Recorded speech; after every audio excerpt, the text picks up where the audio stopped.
Essa semana eu estava conversando com o Arthur, meu filho, que tem 9 anos de idade, e ele estava muito preocupado, porque a escola dele, que ele está agora, só vai até o 5º ano. Então, depois do 5º ano, ele precisa mudar de escola. Ele só vai estar no 5º ano no ano que vem, só precisa mudar de escola no próximo ano. Mas ele estava muito ansioso.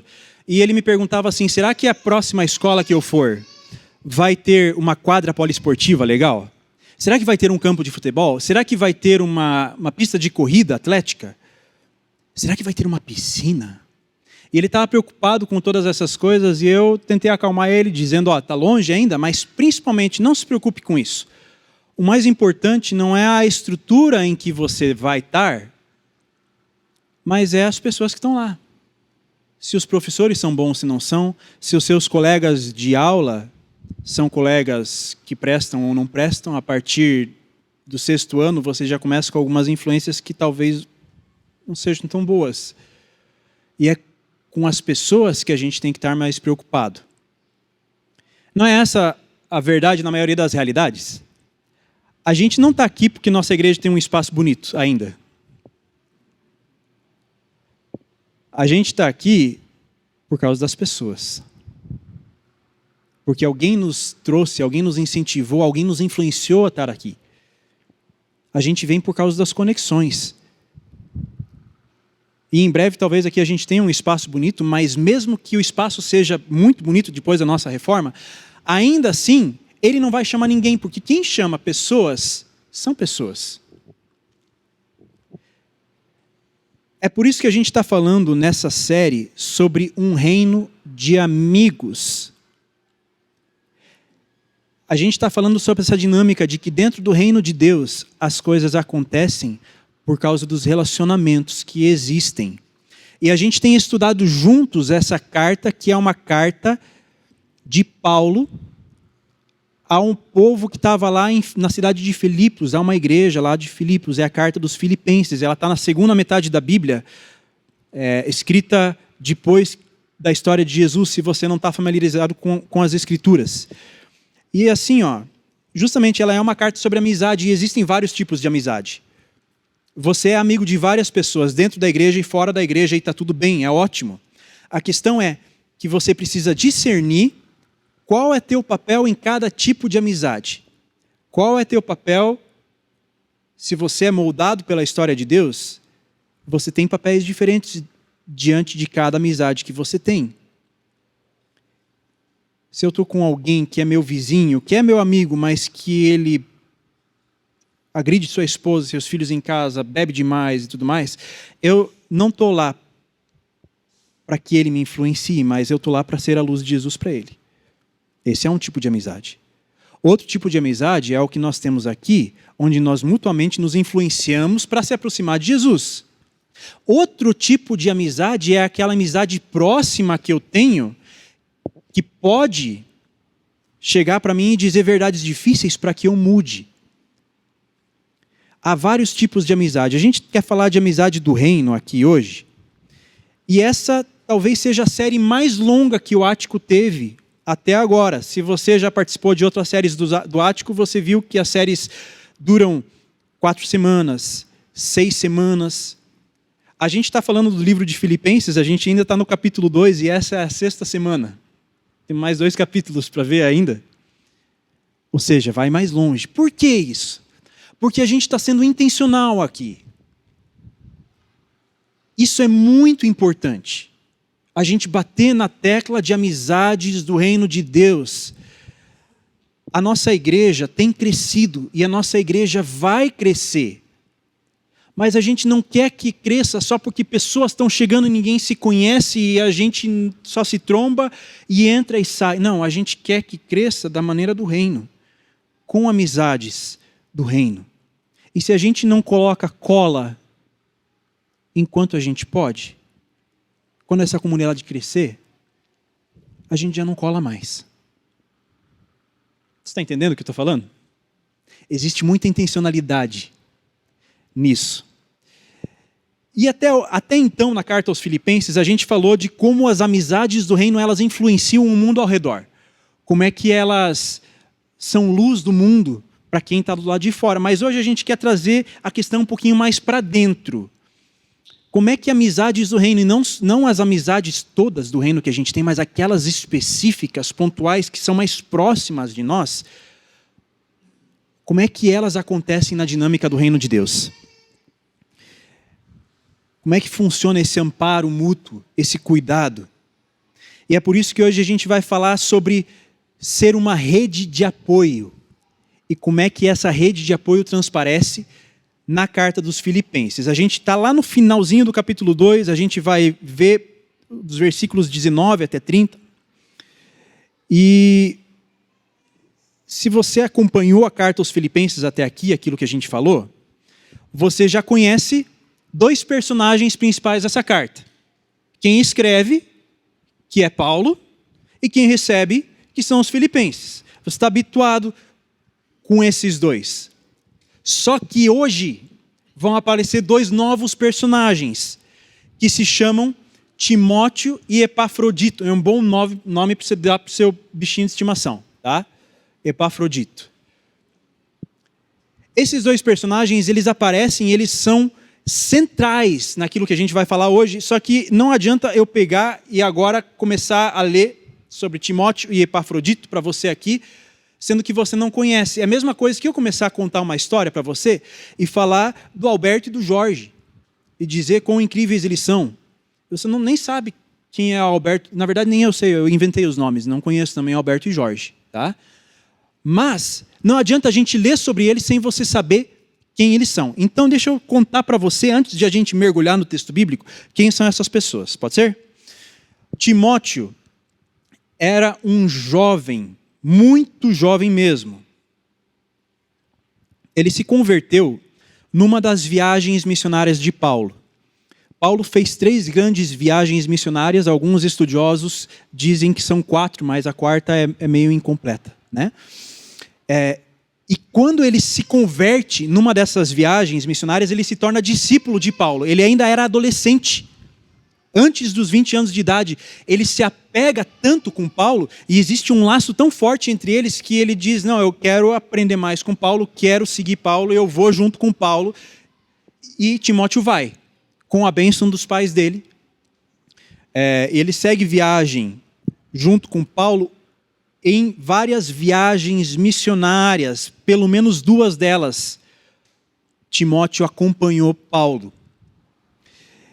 E nesse tempo, ele aprendeu, foi ensinado, e Paulo, na ocasião que que Paulo fazia nessas viagens? Ele plantava igrejas. Ele começava a igreja numa cidade, quando a igreja se estabilizava, ele ia para outra cidade e começava outra igreja. E assim ele ia plantando igrejas. E numa dessas situações, Timóteo ficou responsável por uma dessas igrejas, que era a igreja de Éfeso. Mesmo sendo muito novo. Por isso que Paulo às vezes fala para Timóteo, não dá bola para quem está falando que você é novo demais. Você tem uma responsabilidade, uma incumbência divina, vai fundo. E assim, agora, ficar responsável pela igreja de Éfeso, Paulo tinha que ter muita confiança num jovem para fazer isso. Quando eu digo que Timóteo viajou e aprendeu, não é que ele foi daqui até São Paulo com Paulo algumas vezes. Não, ele andou. Ele andou porque as viagens daquela época eram a pé, em alguns trechos de navio. A estimativa é que Timóteo andou com Paulo mais de 8.000 quilômetros. Cara, isso dá para ter conversa pra caramba em 8.000 quilômetros. Dá para conversar demais, dá para aprofundar muito o relacionamento. E não era pouca coisa. Como reflexo disso, Timóteo recebeu 2 cartas de Paulo. Paulo escreve para várias igrejas. Paulo escreve para poucas pessoas. Mas a única pessoa que recebe 2 cartas de Paulo no Novo Testamento é Timóteo. O relacionamento deles era tão próximo que Paulo dizia que Timóteo era o filho amado dele. O relacionamento deles era tão intenso que quando eu leio o Novo Testamento, eu vejo quase todas as cartas que Paulo escreve para outras igrejas, ele mencionar Timóteo. Timóteo era o coração de Paulo. Sabe, Paulo conviveu com outras pessoas importantes. Paulo conviveu com Pedro. Paulo conviveu com um cara chamado Barnabé, que foi fundamental na história de Paulo.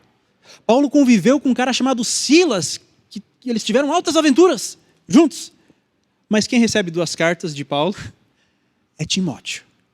Isso nos diz alguma coisa sobre o relacionamento dos dois. Talvez ninguém mais na história bíblica tenha conhecido Paulo de maneira tão profunda, numa amizade tão íntima, quanto Timóteo conheceu. Esse era Timóteo. E é dele que Paulo está falando aqui. As últimas palavras que Paulo deixou escrito, Paulo deixou para Timóteo. É desse personagem que nós estamos falando hoje. E o segundo personagem é Epafrodito. Ele não aparece tanto assim nos escritos bíblicos. Na verdade, ele só aparece aqui nessa carta aos Filipenses. Mas não é menos importante. Paulo chama ele de irmão e companheiro de lutas. Era alguém importante para Paulo. Que lutas? Quais lutas? A luta de plantar uma igreja na cidade de Filipos. Epafrodito era um cara importante lá da cidade de Filipos e ajudou, foi fundamental para que a igreja lá se estruturasse. Por isso, Epafrodito era um líder dessa comunidade de fé. Não qualquer líder. Ele era o principal líder da comunidade de fé dos filipenses. E ele foi encarregado de levar uma oferta em dinheiro para Paulo. Paulo pediu essa oferta? Não. Mas os filipenses que estavam vendo que Paulo estava passando por dificuldade, porque Paulo estava preso e tinha que arcar com seus próprios custos no tipo de prisão que ele estava, Paulo precisava de recursos. Então eles levantaram uma oferta e mandaram para Paulo. Essa viagem de Filipos até Roma, onde Paulo estava preso, é uma viagem de 2.000 quilômetros a pé. E Epafrodito se desgasta bastante por conta dessa viagem. Ele fica doente. Quase morre. E esses então são os 2 amigos de quais Paulo vai falar nesse trecho bíblico. Veja bem, é incrível que ele fala justamente nessa ordem. Ele fala primeiro de Timóteo, depois de Epafrodito. Mas esse não é um texto bíblico que você pode ler como outros escritos do Novo Testamento. No Novo Testamento a gente pega e o troço está bem literal ali. Façam tal coisa, ajam dessa maneira, não se influenciem assim. A gente pode pegar versículos e aprender. Aqui não dá para fazer isso. Porque aqui é quase que nem a gente pegar as suas mensagens de WhatsApp que você está combinando uma viagem com algum amigo seu e você tentar interpretar o que está acontecendo ali na maneira que vocês estão conversando. Então a gente vai ler isso de uma maneira diferente hoje, tá? Vamos ver o que os relacionamentos transparecem aqui nesse escrito. Me acompanhe, se você quiser ler na sua Bíblia, no seu aplicativo, você pode ler, a gente vai ver Filipenses, capítulo 2, versículos 19 a 24. E diz assim, Paulo está escrevendo: espero no Senhor Jesus enviar-lhes brevemente Timóteo, para que eu também me sinta animado quando receber notícias de vocês. Eu não tenho ninguém que, como ele, tenha sincero cuidado por vocês, pois todos buscam os seus próprios interesses, não os de Jesus Cristo. Vocês, porém, sabem que Timóteo foi aprovado porque serviu comigo no trabalho do Evangelho como um filho ao lado do Pai. Portanto, é ele quem espero enviar. Tão logo me certifique da minha situação. Confio no Senhor que em breve também poderei ir. Paulo está falando de Timóteo aqui, que Timóteo tinha um sincero cuidado pelos filipenses. Sabe, Paulo está dizendo, eu quero me sentir animado. Mas para você se sentir animado por aqueles que estão longe, você não precisa ir até lá. Você pode pedir uma mensagem de texto, e aí, me conta como é que vão as coisas. Os filipenses podiam enviar uma carta de volta para Timóteo, está 10, está resolvido a curiosidade. A questão de enviar Timóteo é porque Paulo queria também cuidar deles. Paulo queria enviar o seu para com os filipenses. E aí você não pode só mandar uma carta. você tem que ir até lá. Ou mandar um pedaço de si mesmo até lá. Paulo continua falando de Epafrodito, na continuação do nosso texto. Contudo, penso que será necessário enviar de volta a vocês Epafrodito, meu irmão cooperador e companheiro de lutas, mensageiro que vocês enviaram para atender às minhas necessidades, pois ele tem saudade de todos vocês e está angustiado, porque ficaram sabendo que ele esteve doente. De fato ficou doente, quase morreu.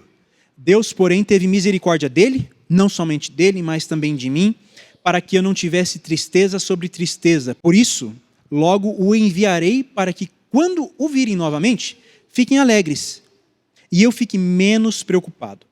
Peço que vocês o recebam no Senhor com grande alegria e honrem homens como este, porque quase morreu por amor a Cristo, arriscando a vida para suprir a ajuda que vocês não podiam me dar. Olha só, aqui também, os filipenses estavam mandando dinheiro para Paulo, mas não é só por dinheiro, porque dinheiro qualquer um dos filipenses podia trazer. Os filipenses estavam tentando suprir uma ajuda que eles de longe não podiam dar. Então eles enviam alguém que não era nada mais, nada menos do que o principal líder deles. O melhor pedaço que eles tinham para mandar deles, eles enviaram. O que está acontecendo nesse texto? Paulo, Timóteo, os filipenses e Epafrodito, eles formam uma rede de apoio. Esse texto que a gente leu, Paulo não está trazendo um ensino específico. Paulo não está trazendo informações exatamente para os seus amigos filipenses sobre conduta cristã. Mas Paulo está mostrando... Ali está transparecendo uma prática deles. Esse tipo de texto não é o texto que na sua Bíblia você leria e iria sublinhar, nossa, que texto interessante, como tem conteúdo aqui. Não, esse é o texto que você pula e vai para a parte que de repente te interessa mais. Mas são nessas passagens que a gente percebe a reafirmação de outros ensinos da Bíblia e do próprio Paulo. Existem outros trechos como esse na Bíblia, que precisam ser lidos dessa maneira também. Paulo ele fala muito sobre a necessidade de a gente ter rede de apoio. Por exemplo, lá em Romanos 12, ele cita esse texto: dediquem-se uns aos outros com amor fraternal, preferindo dar honra aos outros mais do que a vocês. Compartilhem o que vocês têm com os santos que estão em necessidade e procurem ser hospitaleiros.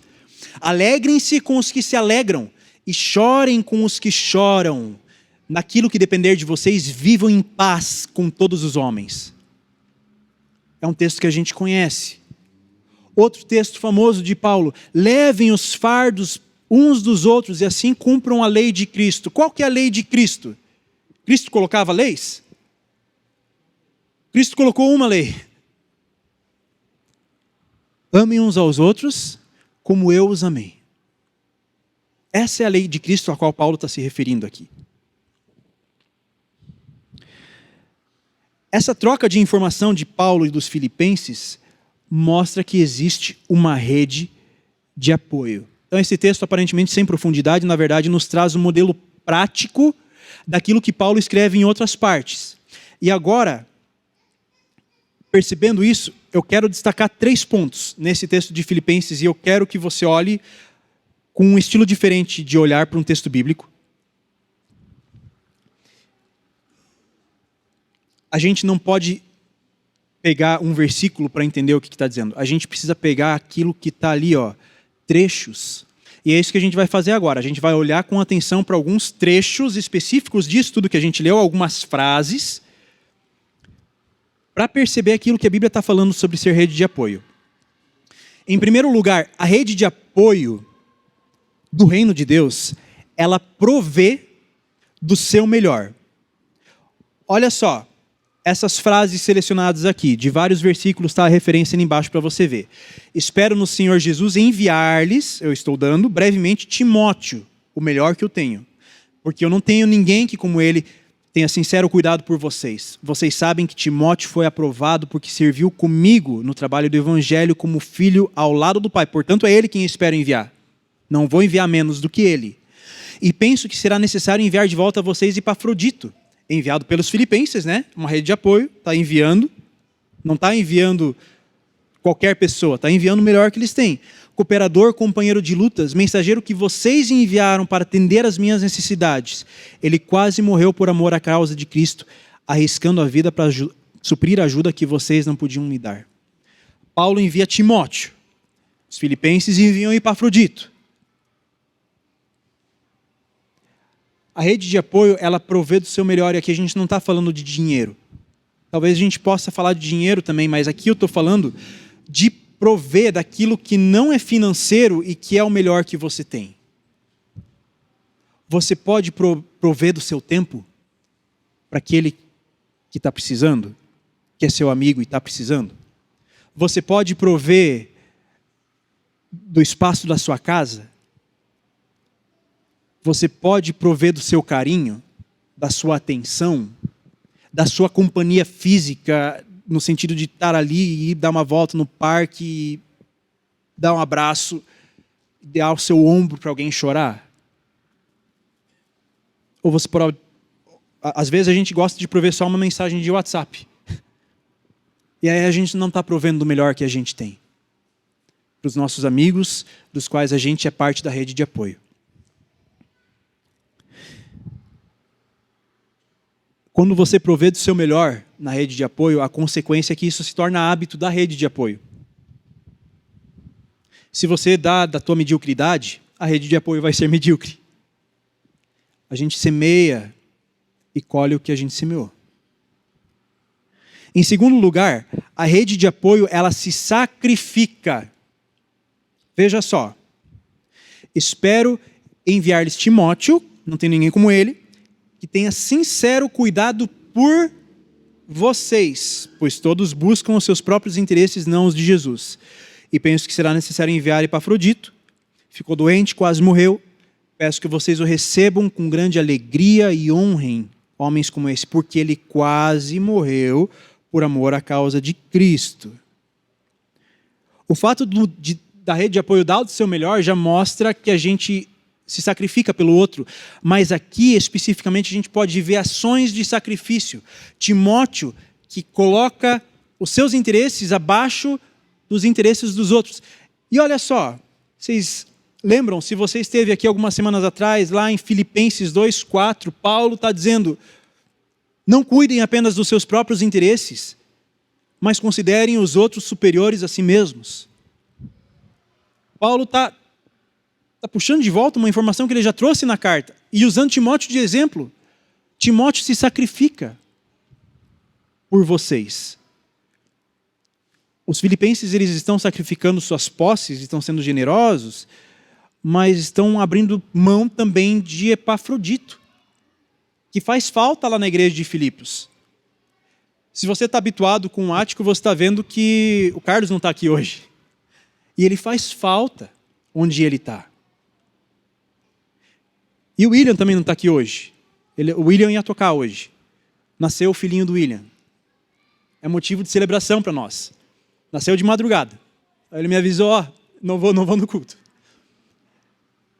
Mas eles fazem falta por não estar aqui, assim como outros que não estão aqui hoje, e que talvez não fossem nem tocar, nem pregar, mas fossem estar aqui nos nossos relacionamentos, e a gente sente saudade. Epafrodito faz falta, os filipenses se sacrificam, não tendo ele lá.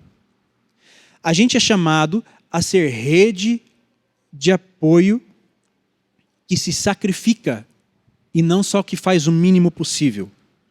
Por todo mundo? Não. Lembrem, eu estou falando aqui hoje de amizades bem específicas suas. Você não pode se sacrificar por todo mundo, mas talvez você possa se sacrificar por 2, 3, 5 pessoas que são as amizades próximas que você tem. E que a Bíblia está ensinando que por essas pessoas você deve se sacrificar como rede de apoio do reino. Rede de apoio que se sacrifica dividindo a mesa quando o outro passa necessidade, mas também que se sacrifica ao considerar o outro superior a si mesmo. Especialmente naquelas discussões que não são eternas. Às vezes eu tenho que falar para o outro alguma verdade para que ele ande mais no caminho de Deus, mas às vezes eu assumo brigas com outras pessoas por questões que não têm a ver com a nossa jornada cristã, que não vão nos aproximar mais do Pai, e eu nessa hora, em vez de abrir mão, sacrificar o meu orgulho e a minha honra, não, eu tenho que provar que eu estou certo. Sabe, a gente esquece que uma rede de apoio às vezes precisa procurar viver em paz, como Paulo falou antes, né? E é fácil a gente viver em paz em tempos bons, mas é difícil viver em paz sacrificando nosso orgulho em tempos de discordância, não é verdade? Eu fico pensando aqui, nesse espaço que nós estamos construindo, em breve a gente vai erguer as paredes. Imagina aqui comigo, pensa um pouquinho. Se chega o momento de a gente escolher as cores da parede. Daí alguns dizem assim, não, a gente tem que pintar de amarelo. Outros dizem assim, não, a gente tem que pintar de roxo. Ah, não, mas se eu pintar de amarelo, todo mundo vai ter que conviver com esse amarelo até que a gente pinte de novo. Ah, não, mas a gente precisa pintar de roxo e o negócio começa a ficar tão acirrado que as pessoas aqui de dentro dizem, cara, que tipo de comunidade cristã é essa onde a gente briga por causa da cor de uma parede e a gente esquece de que a gente é cidadão do reino e que a gente deve andar juntos na direção do reino de Deus.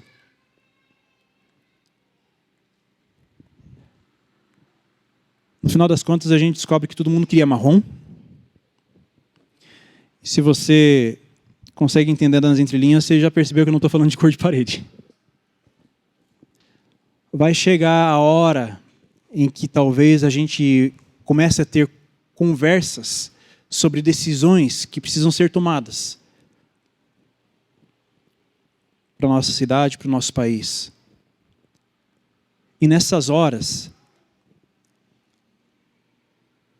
a gente pode ter opinião, a gente pode ter nosso desejo, mas o nosso desejo não pode estar acima do meu amor pelo meu irmão.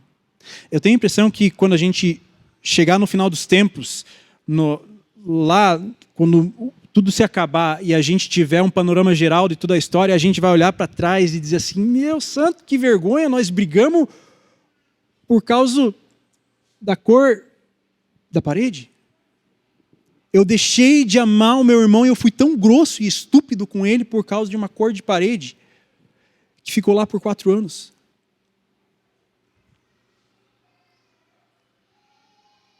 Sabe, quando Paulo está falando sobre rede de apoio, aqui, ele está nos ensinando que sacrifício é talvez eu baixar a guarda, não para necessariamente abrir mão no meu gosto de parede, mas para eu amar o meu irmão e que considerar ele e o meu relacionamento com ele a coisa mais importante dentro do reino de Deus. Vejam só,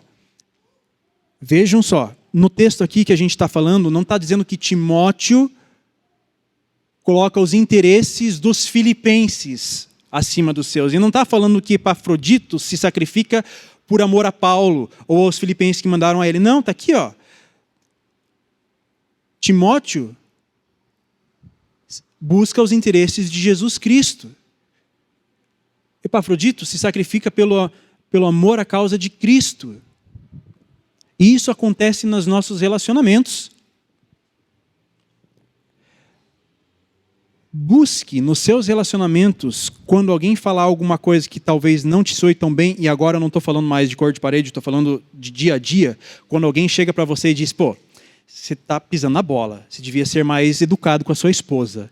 Ah, você devia ser mais carinhoso com seus filhos. Isso não é uma coisa muito fácil de ouvir.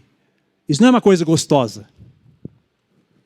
Mas, meus queridos, se alguém da sua rede de apoio de perto fala alguma coisa para você nesse sentido, é para o bem do reino.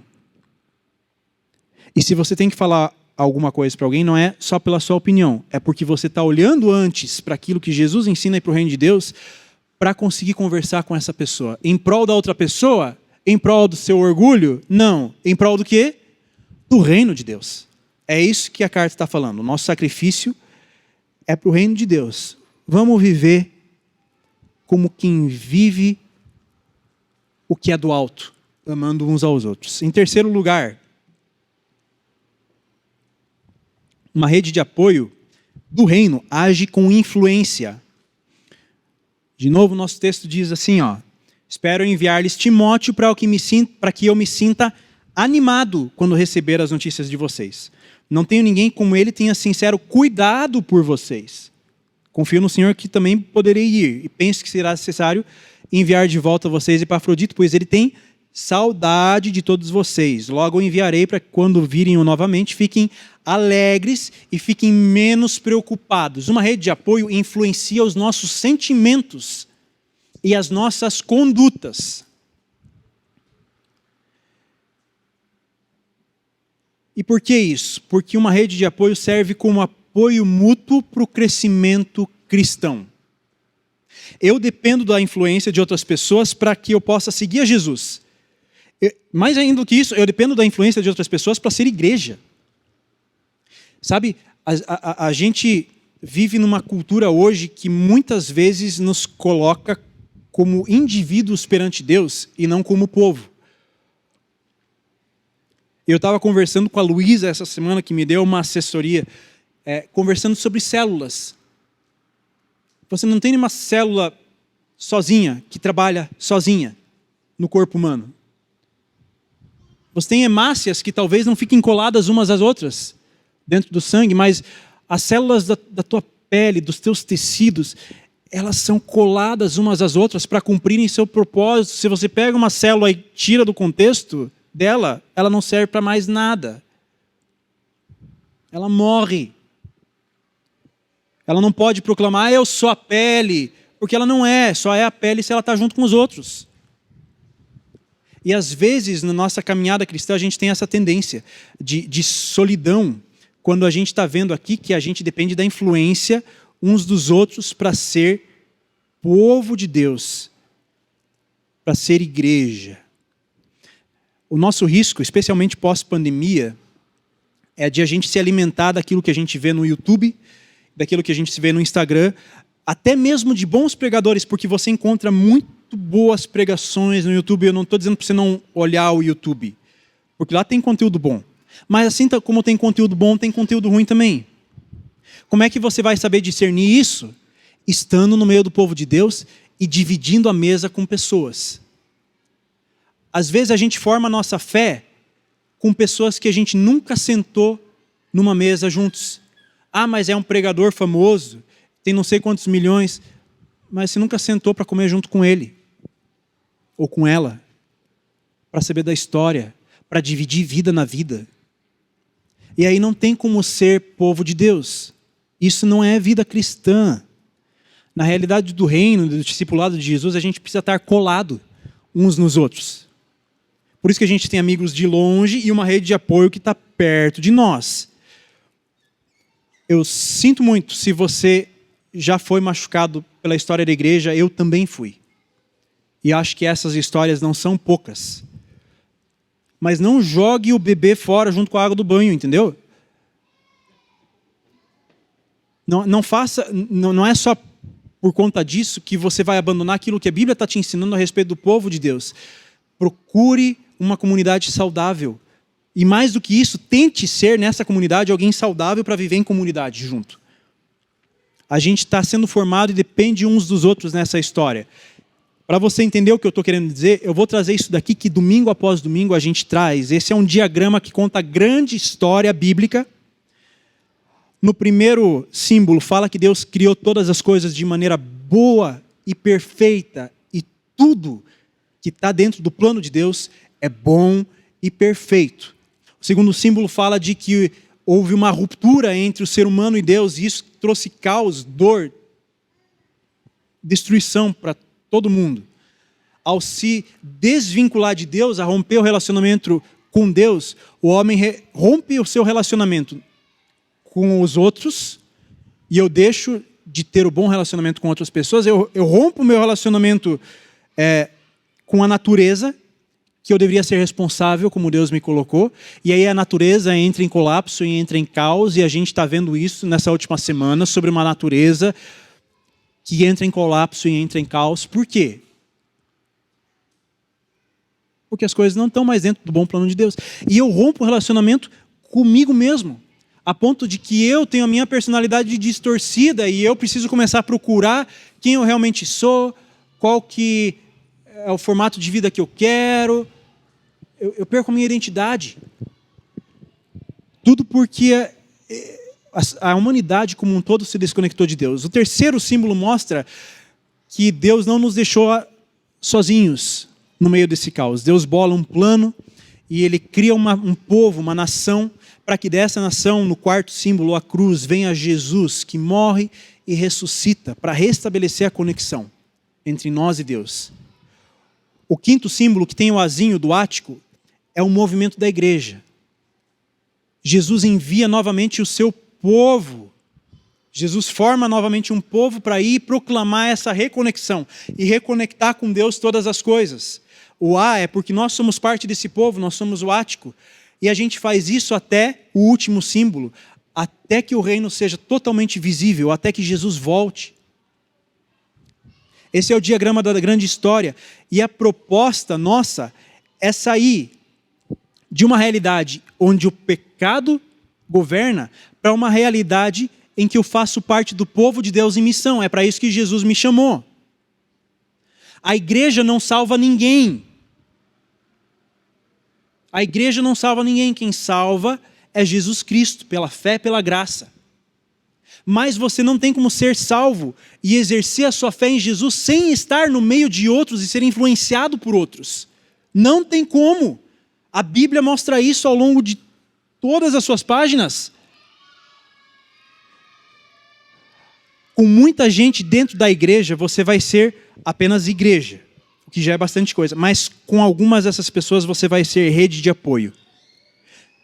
Que tipo de rede de apoio? Essa rede que a gente acabou de ver, uma rede que vive provisão, sacrifício e influência.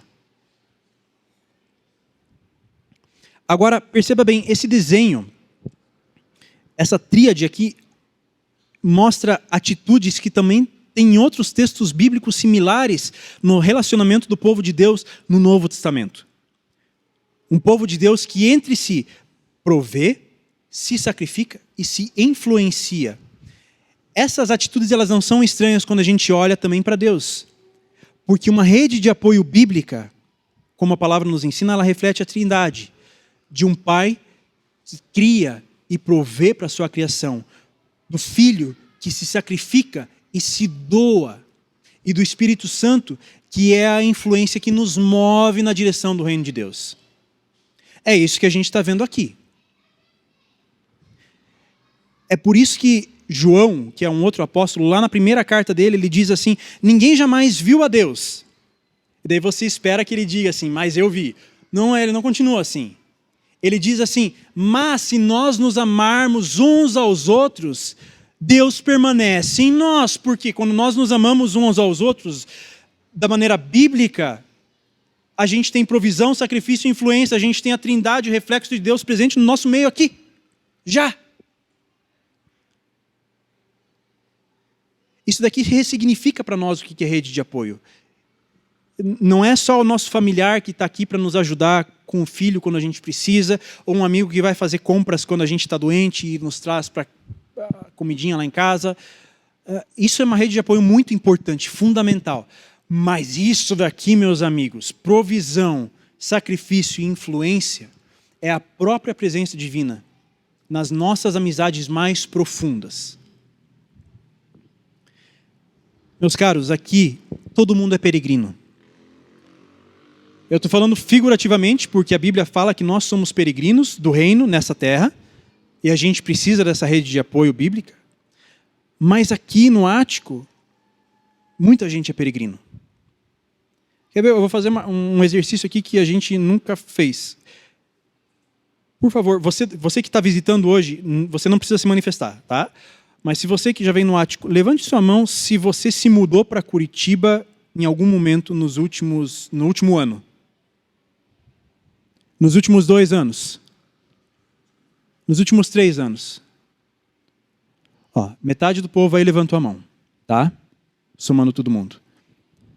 A gente conhece gente que veio aqui para Curitiba de São Paulo, de Santa Catarina, do Acre, do Amazonas. E a gente tem tantas histórias ricas aqui no nosso meio. A gente precisa uns dos outros porque talvez a gente não tenha nossa família aqui perto. E mesmo que tenha, a gente precisa um dos outros porque é aqui na dinâmica do reino, na rede de apoio do reino, que a gente experimenta provisão, sacrifício e influência. A rede de apoio do reino é onde a gente pode ser autêntico e onde nós podemos ser curados, vivendo em influência mútua para sermos formados na grande história, cuidando e sendo cuidados nas necessidades que a vida impõe. Para terminar, esses são os Inklings. Não só esses, haviam outros também que faziam parte desse grupo, mas os Inklings eram um grupo de pessoas que, a partir do ano 1933, se encontrava. Eles eram amigos. Alguns dizem que isso foi até mais ou menos 1949, 16 anos se encontrando. Alguns dizem que foi até 1960. A gente não sabe exatamente o final, mas por pelo menos 16 anos eles se encontraram 2 vezes por semana. Isso não faz diferença nenhuma para vocês saber agora, a não ser que vocês saibam algumas pessoas-chave aqui. Uma dessas pessoas-chave é nada mais, nada menos que C.S. Lewis. É esse que está de chapéu ali. C.S. Lewis escreveu As Crônicas de Nárnia e escreveu uma dúzia de outros livros muito importantes para a vida cristã. As Crônicas de Nárnia são a ponta do iceberg da sabedoria de Lewis. Ele, assim, Lewis, se você quer aprender de Lewis, não vai para as Crônicas de Nárnia, vai para outras coisas que tem coisa muito boa, que vai te ensinar muito. Outra figura importante aqui no meio é quem está bem mais na esquerda, com o cachimbo. Esse é o Tolkien, que é o escritor do Senhor dos Anéis. E esse grupo de escritores, de amigos que conviviam intensamente um com o outro, se reuniam ao menos 2 vezes por semana para conversar, para estar juntos, que nem os nossos grupos de conexão do Ático, só para ali estar uns com os outros, ou para ler seus textos uns para os outros, para que houvessem as críticas. Se teu texto aí está uma porcaria, vai escrever de volta. Talvez a gente não tivesse textos tão bons do Lewis se não houvesse os Inklings. E talvez a gente não tivesse uma literatura tão boa em Senhor dos Anéis se o Tolkien não estivesse participando disso daqui também. Agora, nesse grupo deles, um deles falece. Uma descortesia. E aí, o Lewis escreve sobre isso. Ele diz mais ou menos assim. Ele não menciona o nome de quem faleceu. Ele se foi. E um dos consolos que eu tinha era que agora, pelo menos, eu poderia ter mais dos meus outros amigos para mim. Mas eu me enganei. Porque ele havia partido, agora havia menos dos outros. Afinal de contas, havia algo nele que apenas ele despertava em cada um de nós. Havia um pedaço de mim e do Tolkien que apenas aparecia quando ele estava perto. E agora essa parte de cada um de nós também se foi. Eu não apenas perdi um amigo, como também perdi uma parte dos demais e uma parte de mim mesmo. Irmãos, numa rede de apoio, a gente vê isso acontecer. Existe um pedaço de mim que só aparece quando eu estou conversando com o Cid. Existe outra parte de mim que só aparece quando eu estou conversando com o Danilo. E se um deles deixa de existir em volta de mim, eu fico meio bambo. Porque aquilo que o Danilo me ensinaria e me encorajaria e me influenciaria, o Cid não vai fazer. Agora, o mesmo vale também na direção oposta. Você é alguém que influencia outros, que provê e que se sacrifica pelos outros de uma maneira que ninguém mais vai influenciar e se sacrificar e prover. Quando você está lá segurando as cordas para outra pessoa. A Bíblia nos ensina a gente viver isso, não só porque isso é bonito, mas porque isso é a maneira de Deus nos formar e transformar. Qual que é o meu desafio para vocês nessa semana? Que você fortaleça os seus vínculos do reino, onde você já vive provisão, sacrifício e influência. Talvez você não veja isso daqui 100% presente em alguns dos seus relacionamentos, mas você vê relacionamentos que têm potencial para isso. Você vê relacionamentos que têm potencial para que você experimente uma rede de apoio bíblica e profunda. Fortaleça esses vínculos. Fortaleça intencionalmente. Chame para jantar, chame para ir tomar um café, assistir um jogo, vamos correr juntos, vamos dar uma pedalada, vem aqui em casa. Vamos lá. Por quê? Olha só, com essa atitude de você chamar, vai virar a chavinha e vai ter uma rede de apoio do reino? Não. Às vezes você precisa andar 8.000 quilômetros com alguém. Só que se você não andar e não for o primeiro quilômetro, o segundo quilômetro e o terceiro quilômetro, que às vezes são chatos, você não vai construir a rede de apoio. Fortalecer redes de apoio do reino exigem esforço, exigem convívio, exigem estar juntos. Os melhores amigos que eu tenho hoje, eles não apareceram porque eu escolhi e disse, eu vou escolher aquele amigo. Não, foi porque a gente estava junto. E de repente a gente estava ali, servindo, conversando, e tendo que bolar alguma estratégia juntos. E vamos fazer não sei o quê. E vamos montar cabo, puxar fio para montar equipamento. E nessa hora, foi se fortalecendo. A gente andou juntos, por alguns bons quilômetros. Fortaleça os seus vínculos do reino. Em segundo lugar, seja intencional no ser a rede de apoio do reino para os seus amigos que podem ser influenciados, ser providos pelo seu sacrifício. Seja intencional. E por último, seja transparente para que seus amigos também sejam apoio quando você precisa. De nada adianta você criar redes de apoio se na hora que você está passando por necessidade, você se esconde no seu filtro de Instagram para fingir que está tudo bem. Seja transparente. Eu estou precisando de ajuda. Eu estou precisando de ajuda. Estou precisando de ajuda no meu casamento. Eu estou precisando de ajuda no meu jeito de trabalhar. Eu estou precisando de ajuda porque eu estou viciado em rolar feed no meu celular e não consigo mais fazer outras coisas. Por favor, me ajuda. Essas pessoas são as que podem intervir com amor na sua vida. Seja transparente. Vamos orar? Senhor nosso Deus, obrigado porque o Senhor faz do teu reino um reino de amigos. A gente não quer andar sozinho, Pai, mas a gente quer viver não só essas amizades mais amplas que a gente pode ter, a gente quer viver a rede de apoio também daqueles amigos que são mais chegados em nós, que são colados e que nos carregam e que a gente carrega também. A gente quer viver isso, Pai, de uma maneira sadia. A gente quer saber derrubar as nossas armas nos momentos de conversa e nos diálogos que não são confortáveis.